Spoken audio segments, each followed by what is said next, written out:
OnePlus Open has taken basically the United States, probably other places, by storm. It's come out of left field, swinging hard, and has one World Series caliber of a resume to go along with it. So this phone is top notch, and I think it's finally time to quit calling these phones a gimmick. Well, it was okay when we had the Z Fold, the Z Fold 2, the Z Fold 3, and it's funny because every time I make a video about foldables, I still see comments from people saying, "Oh, it's not mature enough. Give it 5 more generations." I'm like, really? Do we need to go to the 10th Z Fold before we can consider these phones mature enough or viable enough to buy? So, $16.99 MSRP. They'll give you $200 if you trade in basically any functional smartphone, which is a pretty good deal. The maximum trade you can get, I saw you could get a trade in your iPhone 14 Pro Max. I think it was like the 1 TB model for $980. But there are a lot of popular flagship phones. S23 Ultra, they'll give $700 for. iPhone 14 Pro Max with 128, they give like 660 or something. They're giving some decent trade-in value to basically where you can get one of these for like $100. I'm sorry, not 100. I wish $100. Right around $1,900, and I think that's a really good deal. I think it's very competitive with what we've seen when the Google Pixel Fold came out and it was offering $1,000 trade-in credit different places, or $1,000 off with like T-Mobile and AT&T, and then you see the trade-in values you get with like the Z Fold. So all three brands have been pretty aggressive with trying to market these to get them out into the market. But this one is pretty darn compelling. So other things that make it compelling, it's not like the Z Fold where it comes with 256 storage. It's not like the Google Pixel Fold with 128 gigabytes of storage. This one, 512 gigabytes. So you have to pay extra money to get that in the other phones. That costs you a couple extra $100.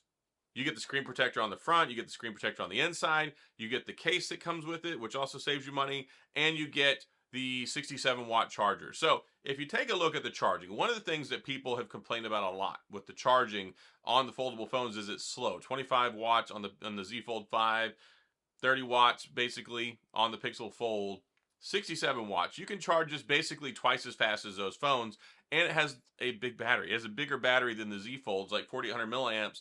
So you get good battery. Snapdragon 8 Generation 2, some serious camera hardware on the back, and I think everybody's pretty much decided that the crease on this screen is the best one that we've seen to date.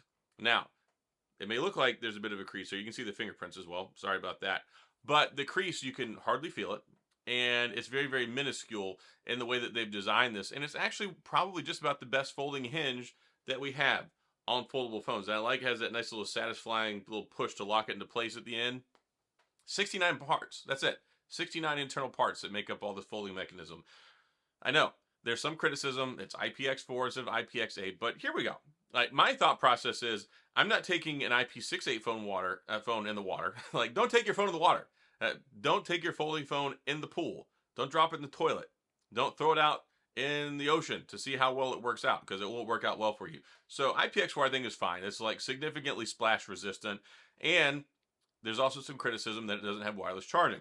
I'm okay with that. I know that could be a perceivable deal breaker for some folks, but when you have 67-watt charging, when you can charge it halfway in less than half an hour, when you can charge the entire phone in less than an hour, and it comes with a charger, that's pretty insane. So here's my thought process. It works all day. I mean, you can get well over 6, 7, 8 hours battery life in this thing, and of use, like actual screen on time use, which is insane. Super bright screen, 2800 milliamps, 2800 nits brightness on the front and on the inside. Yeah, if you can recharge it super fast. So here's the thing. If you put your phone on wireless charging for 15 minutes, maybe you get 2-3% battery. If you put your phone on this OnePlus charger for 10 minutes, you get like 30% battery. So that's kind of the thing. That's the big trade-off. That's why I never understood it. And you can use it while it's connected to the cable. When you put it down and pick it up and put it down on the wireless charger, you can't use it while it's there. I mean, I guess you could reach over and like tap on it while it's on the charging coil, but when it's on wireless charging, it's out of use. So I don't really understand that argument. I get people are frustrated because they like the convenience of it, but just throw the thing on the charger for 5 or 10 minutes and you're going to get half an hour's worth of wireless charger usage. So I think it's a fair trade. Now, it does have video out, which is cool. And here's another thing. A lot of people are telling me, oh, it has Stylus support. It has Stylus support. You can use a stylus with the screen. Yes and no. So it doesn't officially have stylus support from OnePlus. They don't have a stylus. There's no pencil, none of that stuff. But the Oppo Find N3, which is basically the Oppo version of this in China, They have a pencil, or they have a pen, or whatever it's called. They have a stylus that they make. And from what I've been told, it works with this. It's not sold outside China. It's not like they market it globally. So you're going to have to find a way to order one. If you order one, if you're that committed to it, then that's fine. You can use apparently that stylus with this phone. I haven't tried it. I'm not ordering one. So that's probably never going to come from me. But yes, 512 gigabytes of storage, 16 gigabytes of RAM. You've got all the hardware, all the bells and whistles, Snapdragon 8 Generation 2. You've got you get your video output, which is nice. Initially, I said that it didn't. And when I was sitting in the OnePlus briefing, like flew me up to New York, they gave me this. They had like a Q&A session and some briefings. I could have sworn that they said it didn't have display out. Like you couldn't do video out with the USB-C. Maybe it got enabled with the software update. Maybe it was a day one patch thing. Maybe I just overlooked it because I misunderstood and thought they said that it didn't. But it does. And I've tested it out with like some AR glasses and stuff. It works really well. So I like what they're doing. And the complaints with this are, it's funny. Everyone's like, oh, it sucks. It's not a Samsung phone. It's not going to hold up. The warranty's terrible. These form factors are not viable. We need to get past the form factors are not viable argument. Now, I get it. If you watched MKBHD's video, he said, oh, I had a couple of dead pixels in the screen. That can happen with any phone. Anytime you're dealing with these sensitive panels that you have in phones, they're subject to a lot of stuff. And yeah, maybe there's a bad pixel or two. They swapped it out. You have a warranty. You can get insurance. There's a lot of ways to mitigate that. But if your phone shows up and has dead pixels, then have them send you another one. That's how it works with TVs, monitors, phones, whatever. So I don't really think that's a good argument for, oh, the phone sucks because MKBHD's had dead pixels. Most people's do not. But every phone that goes out, there's going to be a few of them that have dead pixels. So that's not the end of the world. I think that OnePlus did a great job here. They even put 4K 30 on the front camera. They listened. I was so concerned it was going to be 1080p and I was going to be irritated about the same old frustrations with the OnePlus phones and all the other Chinese market phones that make it over here. So they did that, and I've really been enjoying it. I've been carrying this around. I've had my SIM card in it for a couple of weeks. I love the screen. I love the form factor. It's pretty darn lightweight for a foldable. It's significantly lighter than the Pixel Fold. But the whole moral of the story is these phones have finally arrived. It's not like we're sitting in a land where we just have the Z Fold. We have the Z Fold. We have the Pixel Fold. We have the OnePlus Open. We have 3 different foldables here in the US now. So I think we're past the fad stage. I think we're past the gimmick stage. I think we're in the full-fledged, these are part of society. I even see people with them. Every time I go on an airplane, somebody has a foldable phone. Somebody, without fail. Usually 1 or 2 of them. And I see these more and more places. So I think it's safe to assume that we're in a pretty good position in the United States now. We're not like we were before with one phone, or you could go to China and get 4 or 5 different ones. Now we got a lot of options. I think the options are only going to expand as we get further into this whole thing. But this phone has really surprised me. It's been really enjoyable. Everyone that I know has just been like, I love it, I love it, I love it. It's so refreshing. And what I love is you get a good size front screen on it. It's not too big though. It's not like it keeps you wanting to use it all the time, because the internal screen, the dimensions, everything about it, I really like. It's very similar to the Z Fold.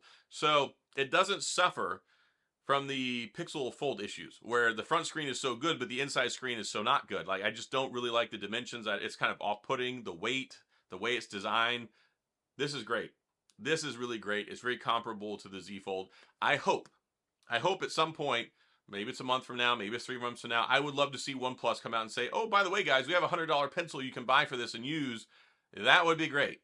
I would love to do that, because that's the biggest last little linchpin in the whole experience for me with the Z Fold, where I still use my Z Pen, my Z Pen. I still use my S Pen with my Z Fold all the time. I would love to have that. I'm not importing it, but if they have it with the Oppo Find N3, I can only imagine at some point it probably makes an appearance here. But I think compelling trade-in deals, good pricing, good strategy, top-of-the-line hardware, super fast, brilliant display, all-day battery, and then, like I said, 512 storage. That's a ton. You'll never need more storage. The storage on here is fantastic, and I think they did a really, really good job with it. So much like I've just been really impressed, and everything I'm seeing, everybody else is really impressed too. So I'm sure someone's going to come along and go, the OnePlus Open sucks. Like, I'm not making that video. I'll leave that one to somebody else. Somebody else can make a video where they think the phone sucks. But I think it's very good. I've been very impressed with it. And of course, it has the alert slider on the side too, which so many OnePlus fans love. But I think people take this phone a lot more seriously. Not a lot of people took the OnePlus 11 seriously. They don't really care for it. not a whole lot of love for that phone. But this one, it's like everybody's come out of the woodwork like, oh my gosh, this phone is so good. And I think most of them are right. So that's all I got in this video. If you have any questions or comments, please go to the comment section. I'll do my best to get back with you. If you enjoyed the video, please hit the like and the subscribe button and the little notification bell if you want updates when new videos come out. Sound off let me know. What's your favorite foldable? Do you think we're beyond the fad status here in the United States? Do you think that foldables are here to stay? Or are you still the Scrooge on the fence going, bah humbug, I don't really care for foldables. They suck. They're a gimmick. They're going to go away. I hear it all the time. So this is your opportunity to tell me and everybody else. And we can have some discussion about it, but I dig this one. I like it quite a bit. And also, you can see I'm wearing my hoodie right now and one of my patented V-neck t-shirts. It is darn cold.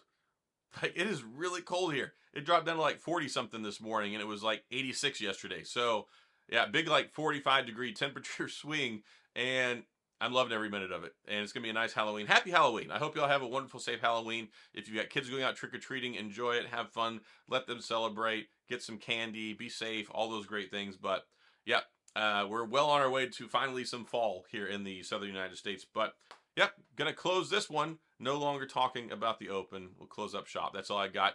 Thanks for everything. I appreciate you being here. You guys are all awesome. Have a great day. I'll see you guys next time.